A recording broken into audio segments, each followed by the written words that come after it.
Hello বন্ধুরা, আজকে চলে আসলাম জিমের মধ্যে শ্যুট করার জন্য। কারণ হচ্ছে জিম হচ্ছে অনেক এক্সাইটেড একটা জায়গা। এখানে যখন জিম করে আমাদের মনে কিন্তু আপনাদের ক্রেজিনেসটা বাইরে যায়। তো এখানে শুটিং করতে এসে মনে করেন ভাবলাম একটা ব্লগ ভিডিও বানিয়ে ফেলাই। সো আমার এই জিমের যে ইকুইপমেন্টগুলো আছে এগুলো আমার কাছে খুবই ভালো লাগে। চলুন আপনাদের ঘুরে ঘুরে একটু দেখানোর চেষ্টা করি। কারণ আমি কিন্তু একসময় জিম করতাম। সো ওই জায়গা থেকে জিমের জায়গাটা আমার ফেভারিট। তো আবারও যখন নিজেকে প্রয়োজন পড়বো অবশ্যই আবারও জিম করব। সো আপনাদের একটু দেখানোর চেষ্টা করি আসলে কি কি আছে জিমের মধ্যে। এই যে একটা রানিং স্কল, এখানে হচ্ছে রান করতে হয়। তো ওই পাশে আমাদের শুটিং শুরু হয়ে গেছে অলরেডি, মানে সব প্রস্তুতি চলতেছে। এই ফাঁকে ভাবলাম আমি একটু আপনাদের আমাদের ভিডিওটা শেয়ার করি। সো আপনাদের একটু সামনে ওইদিকে যেয়ে দেখাই আসলে কি আছে মূলত।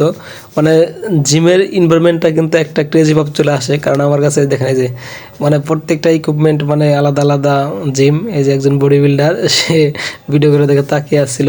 এই যে একটা ফিটনেস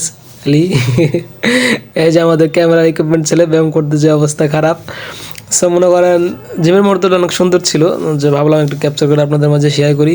কারণ জিম কিন্তু দেহের মানে গঠনের সৌন্দর্য বাড়িয়ে দেয়। কারণ আমি যখন জিম করছিলাম আমার মাসেলগুলো অনেক ফুলে গেছিলো। সো হচ্ছে আপনারাও যাদের অতিরিক্ত খাওয়া দাওয়া করে অথবা অনিয়ম করে স্বাস্থ্য মোটা করে ফেলছেন তারা জিম করতে পারেন। কারণ জিমের অনেক উপকারিতা আছে, আবার ক্ষতির দিকও আছে। ক্ষতির দিক তেমন নাই, তবে ফিট রাখার জন্য জিম করা অবশ্যই জরুরি। জিম না করলে আপনার শারীরিক ব্যায়াম করতে পারেন।